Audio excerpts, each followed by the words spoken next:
Bonsoir, merci d'être avec nous sur Journal de guerre. Au 136e jour de la guerre entre le Hamas et Israël, voici ce qu'il fallait retenir de la journée à 19h30.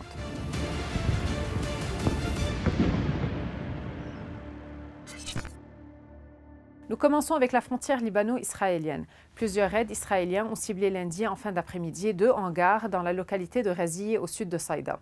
La première frappe a eu lieu près de l'entrepôt de la société RIM et la seconde près de la mosquée El-Shahrouri dans la zone connue sous le nom de Régie à Raziyeh.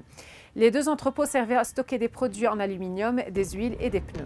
La radio de l'armée israélienne a annoncé que la frappe visait l'infrastructure du Hezbollah et qu'il ne s'agissait pas d'une opération d'assassinat.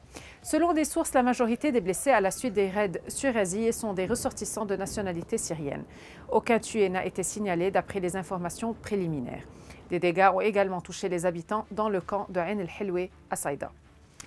Israël a averti que son armée lancerait une offensive contre Rafah si les otages israéliens détenus à Gaza n'étaient pas libérés d'ici au début du Ramadan, en dépit des pressions internationales visant à protéger les quelques 1,4 million de Palestiniens dans la ville.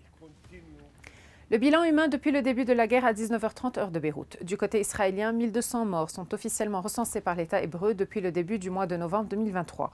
Un chiffre qui n'a toujours pas évolué selon les données officielles, malgré des annonces régulières de soldats tués dans les combats.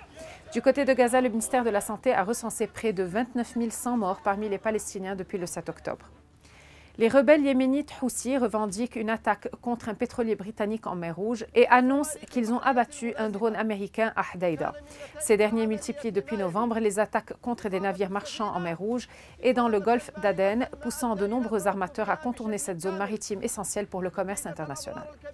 Le président égyptien Abdel Fattah el-Sisi a annoncé lundi que les revenus du canal de Suez, l'une des principales rentrées en devises du pays, avaient baissé de 40 à 50% depuis le début de l'année, après les attaques des rebelles yéménites Houthis. L'immense ouvrage inauguré en 1869 avait rapporté sur l'année fiscale 2022-2023 environ 8,6 milliards de dollars à l'Égypte, une manne dans un pays où importateurs, échangeurs peinent désormais à trouver des dollars. Merci de nous avoir suivis sur Ici Beyrouth. On se retrouve demain pour un autre résumé de la situation. Vous pouvez suivre toute l'actualité concernant cette guerre sur notre site web www.icibeyrouth.com sous la rubrique Guerre Israël-Hamas ainsi que sur tous nos réseaux sociaux.